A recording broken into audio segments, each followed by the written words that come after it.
Okay, we have more than 2 hours, so we want to demonstrate some basic method, and we can go quickly about the microscope.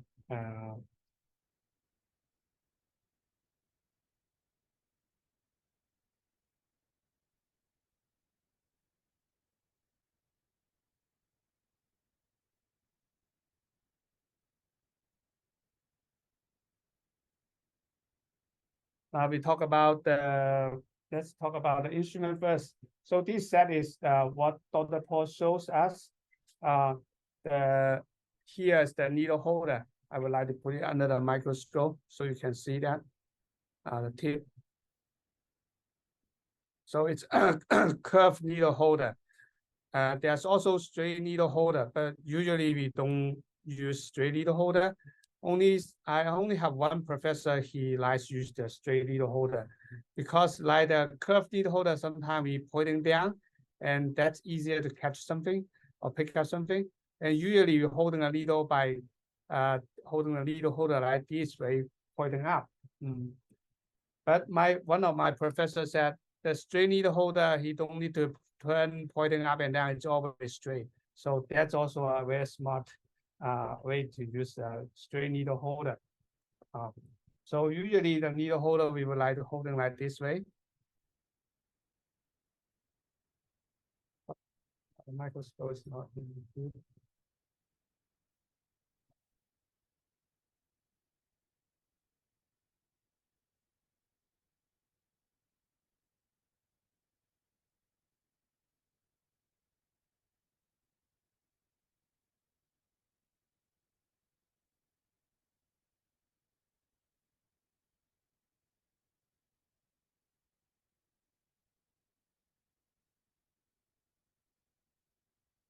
Holding the needle holder like this way, holding the needle like this way, and that's and sometimes we holding the needle also use a different method like the backward method.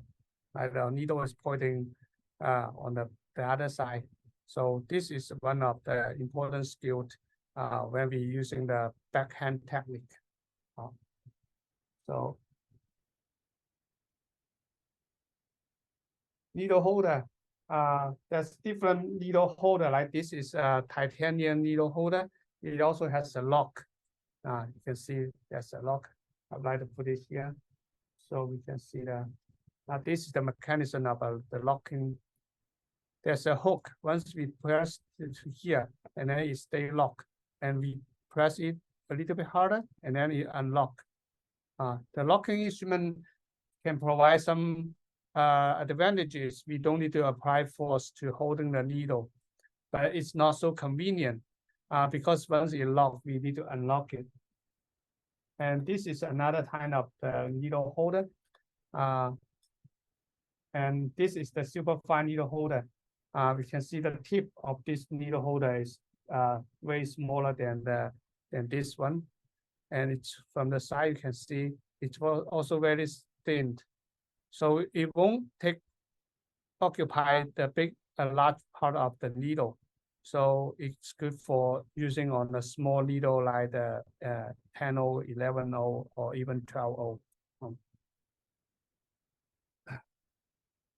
So basic set of the instrument view, including one needle holder and the forceps.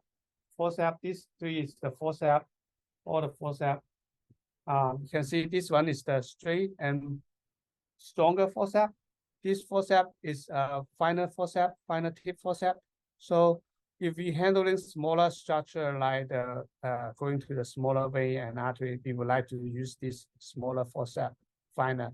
And for the bigger one, we would like to use this stronger one. And this is the angle forceps. Angle forceps it's better to work under the vessel and artery. And this is the dilator. Dilator, the different compared to the forceps is we can see under the microscope. The dilator has a smooth tip.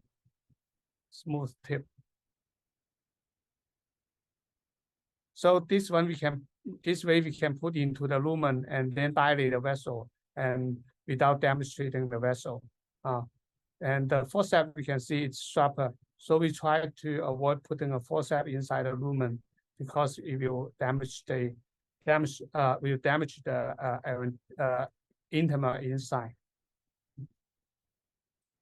And scissor, straight scissor, and this is a curved scissor, and there's some straight scissor. Usually like this, there's two types of scissor, curved scissor. Curved scissor is we use it in a dissection and trimming the adventitia, and the straight scissor is most of the time we just using it to make a straight cut. And we can see these two scissors, the blade is different. On this side, this one is smaller and finer, so it's using for a finer structure like the super microsurgery. So this one is way bigger. This is a regular plastic surgery scissor. This one is for the superfine microsurgery. And the way the scissors in between is good for the hand surgery.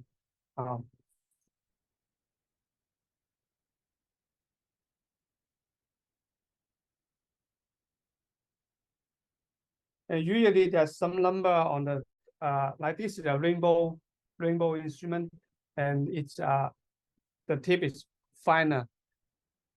So it's a super fine tip compared to this regular forceps. The tip is smaller.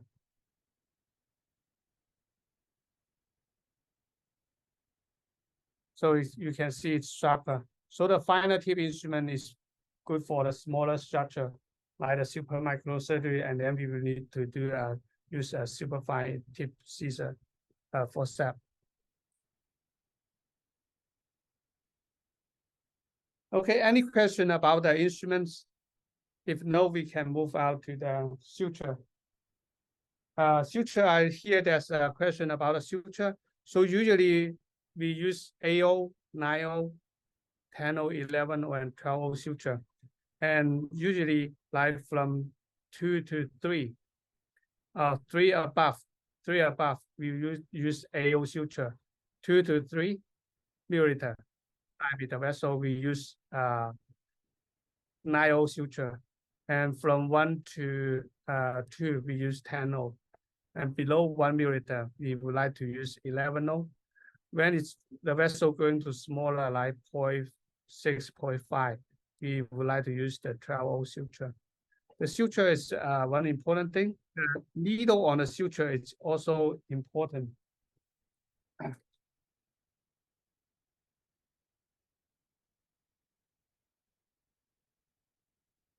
Here I would like to show you two 9/0 suture. In 9/0 suture, I would like to show you the information here. So 9/0, this is a 9/0 suture, but the needle is different. So remember, Dr. Paul shows the BV is blood vessel. So this information 130, that's the diameter of the needle. That's 130 micron of the diameter, and 3.8 milliliter. That's the length of the needle. So the suture, the needle is 3.8 milliliter long, and 3/8 circumference. It's not a half circumference. Half circumference is hard to use in the microsurgery, and it's a taper tip needle. Taper tip is considered as a traumatic needle. And this is another 9/0 suture. The difference is the needle. So this is the blood vessel needle, and 100 micron. Remember this needle 130 micron. So this needle is 30 micron smaller than the previous one, and it's 5.1 milliliter long. And this is the same 3/8 circumference taper. So remember I said the 9/0 suture we use on 2 milliliter to 3 milliliter vessel. And think about the previous suture. This suture with the needle just 3.8 length. It's way shorter than this one. So actually, we feel this suture with this needle is better than this previous one. So if you are doing a microsurgery, this suture and needle combination is not a good product because the needle is too short and the needle is thicker. Needle too short, that's one problem is we have to, every time we have to take the needle out so we can reach out to the other side. So making it, there's extra effort there. And the 5.1 needle, lens needle, we can do the entry by and exit by at the same step. So it will be more convenient. And also the needle 30 micron bigger than 130. This is 130 micron needle. After the needle passed through the needle hole, the suture, the nile suture is smaller, cannot block the needle hole. That's one of the reasons of the leaking. And the leaking from the needle hole is hard to fix. So,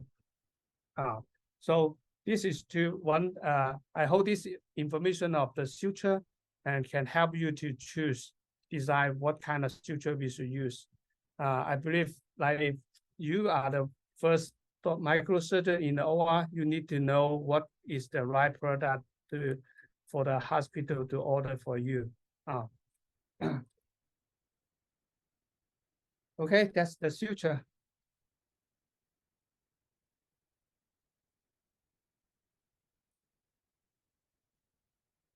Now, microsurgery, we would like to starting from the beginning by handling the suture. Usually at teaching, I would like to tell resident to demonstrate at the beginning. And we can see there will be some struggle there. And I would like to just show what's the correct way to do. Usually most of the student at the beginning would like to pick up the needle and then pass the needle to the needle holder and then adjust it the needle direction, and which is making it very hard because the needle is rigid and the instrument is rigid, and passing the rigid thing from two instruments is very hard. So the better way I recommend to do is holding the suture and then dangling the needle, that the needle contact with the surface of the surgical field or something or muscle, and then we stable the needle, and then we pick up the needle by this way, and holding the needle, the direction, where should we holding the needle? The needle, there's two things, the needle direction. I think about if here is the vessel in front of us. Let's move a little bit.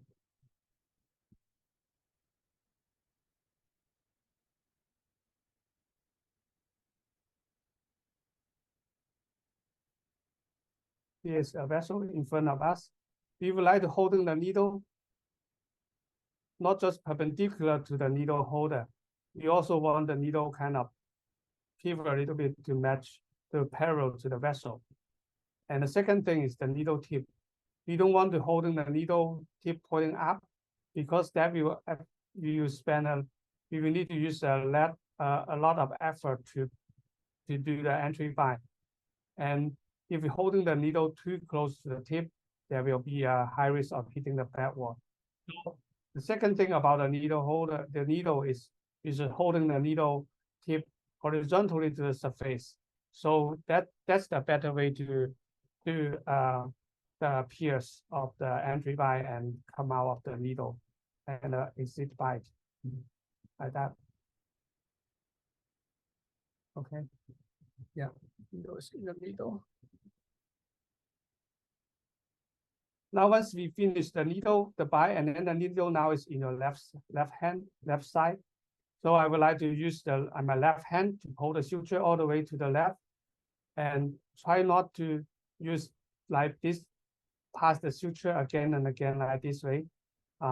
Just use your left hand, pass the suture to your left hand, and then pull the suture all the way out. And I should just focus on the short end until it's about 5 6 milliliter.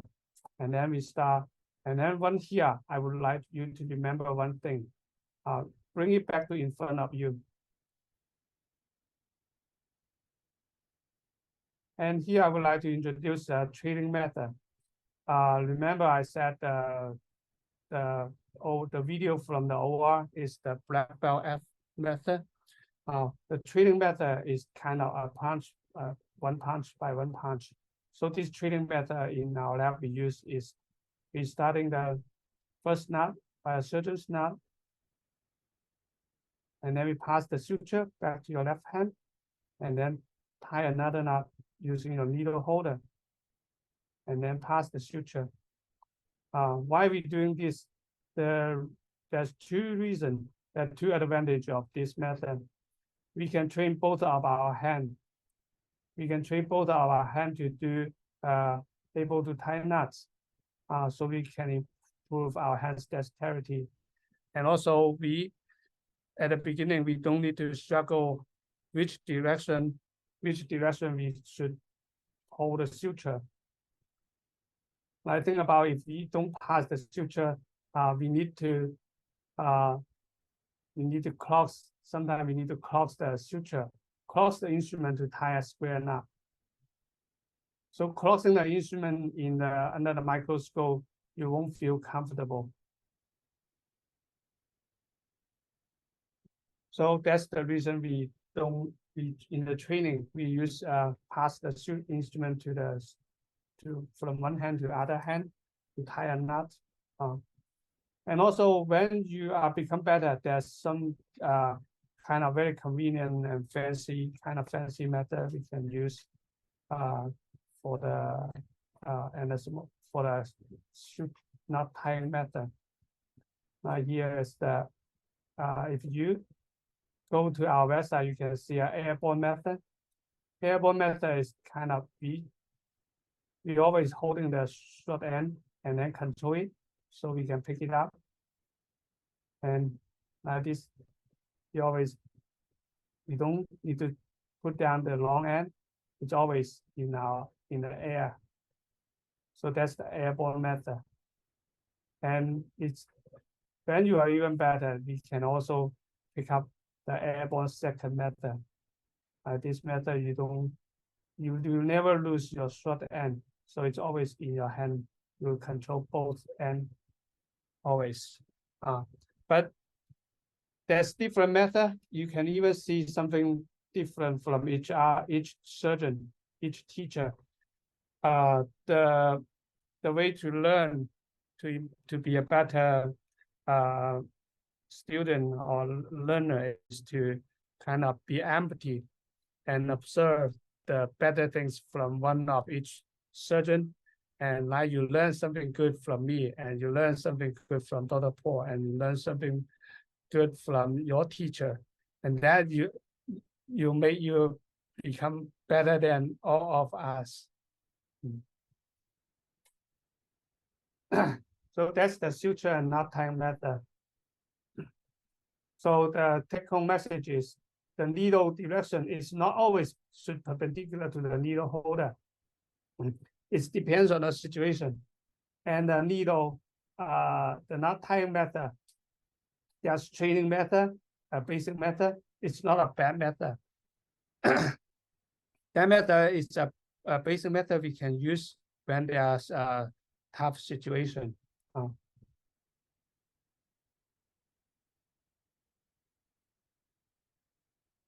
And here I would like to demonstrate the suture, the stitching on the microsurgery, and under the microscope is we transfer that technique from the regular surgery, but it's different from the regular stitching. So here I would like to demonstrate that.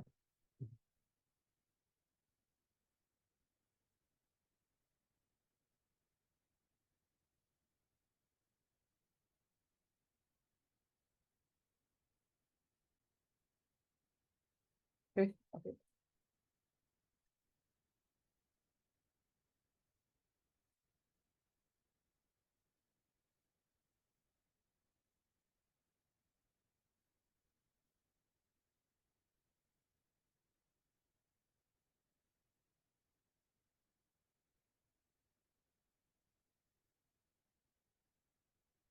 Now this one is what I use is I put a sponge inside a glove, and then I draw some lines on the top that's simulating a vessel, and we practice the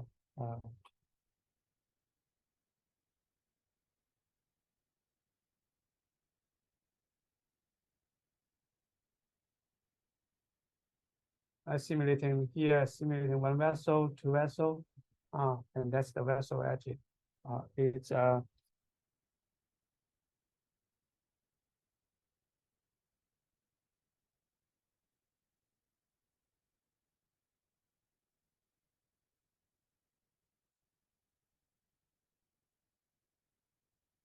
So this is the AO needle we use.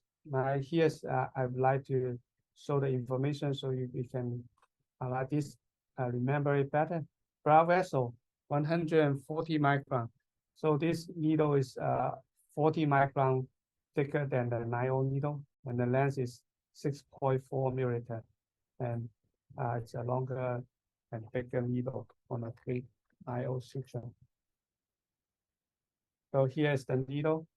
Now we can see the needle. Don't pull the suture, don't pull the needle out by holding the needle like here. If you just holding the suture and pull it out, sometimes you break the suture from the needle. So the first step, actually, we should release the tail from the sponge. I release the tail from the sponge.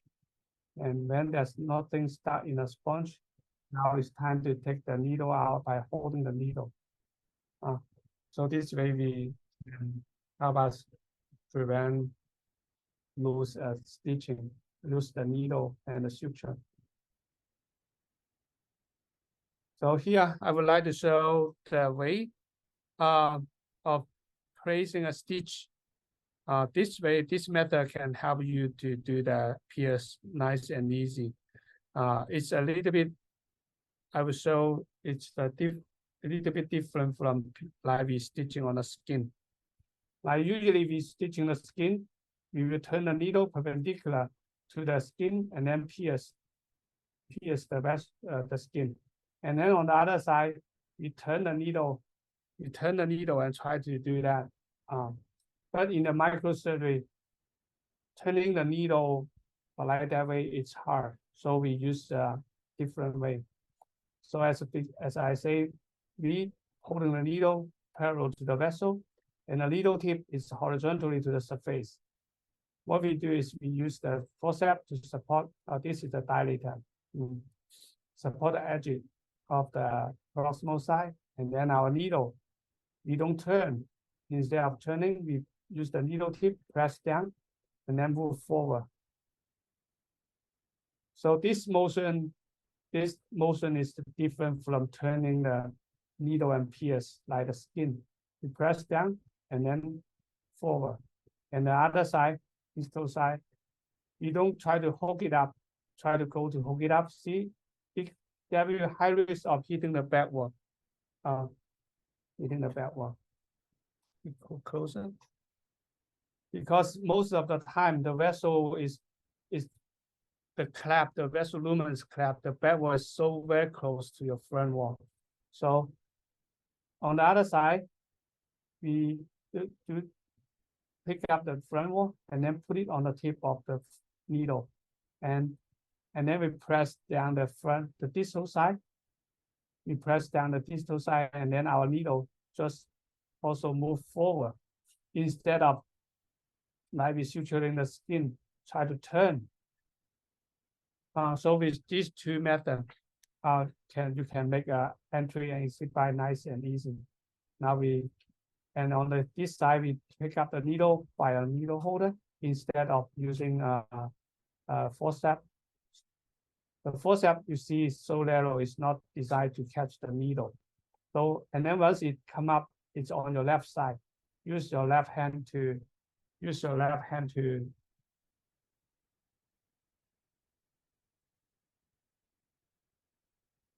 I can show my hand also.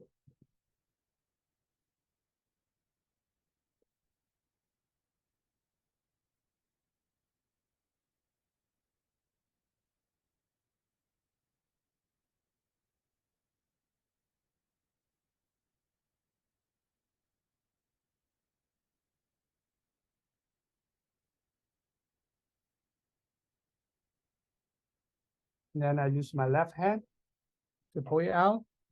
Then I use my needle holder to adjust the tail to make sure it won't start in somewhere and making this suture pulling out straight. Don't try not to pull it out the suture like this way because the vessel is very thin. If you pull it like this way, if there's accident, something is cutting on the tail, this suture will cheese wire the edge of the vessel. So pulling out straight and make sure the tail is not stuck in somewhere. We can put a needle holder here as a pulley, like this way. And then as it becomes short enough, it come out, and then we bring it back in front of us. And we starting by holding the suture by our needle holder. I will show you why we do that. And then we make a surgeon's knot. The first and second stitch in the anastomosis usually we use a surgeon's knot. And then in front of you, I would like to emphasize in front of you. So bring it back to in front of you instead of try to just pick it up like this way, right? If you pick it up like this way, the suture will pointing towards this side, it's very hard to make a loop. So after the stitch, after you tie knots, bring it back to in front of you, and then tie a next knot. And then back to in front of you, and next knot. Look at here the ratio of the suture. This one is about 5 millimeter. And the long end, here I would like you to remember one number, 3. So the long end here, we should make it like 3 times of the short end. Right here, while I'm holding the suture, the long end is about 3 times of the short end. That's the best length of. You can make a surgeon's knot by making 2 loops, and also we don't need you won't need to pull all the way out of the film. So this is a training method we use, and it's very effective to improve both of your hands' dexterity and make both of your hands can tie knots fluently, and you don't need to use your brain. That. You just pull left to right. I think about if I don't pass the suture, and then the second knot, I may need to think about how to close the instrument. At the beginning, it's not easy for you. Once you become better, definitely you can do it more freely by using different methods. But at the beginning, slow down. Slow is fast. Slow is fast. A better foundation can help you go further and faster.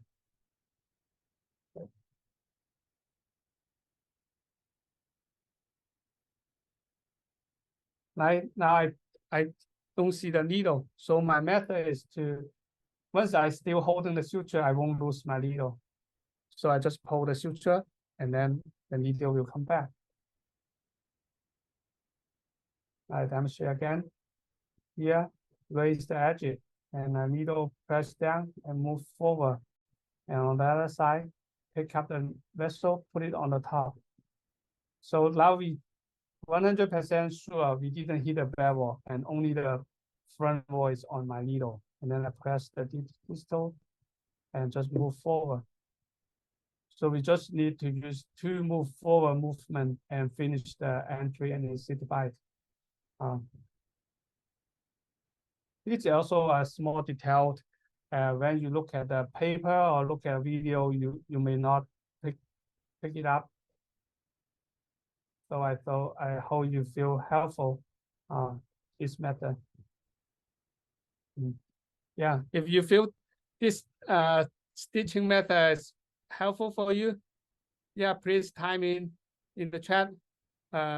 Yes, give me some interaction.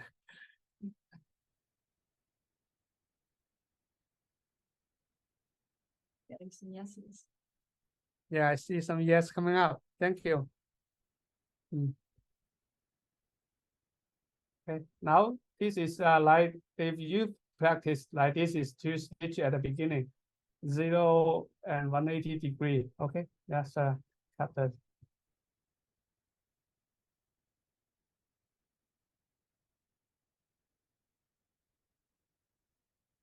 And then like after we finish that, that's the front wall. And then we can do the entry by. There's 2 different methods. One is by dividing it. Now we can, as we demonstrate the stitching method, we will go to our classic chicken thigh model. So for the training, we're at the beginning of training, you may think, oh, what kind of model should we use? So actually, it doesn't matter. So it's basically depends on our goal. Like we can use a glove to practice the stitching, the spacing. Like this is simulating a vessel, and we can keep going by put one in the middle and then 2 more in between to simulating the method.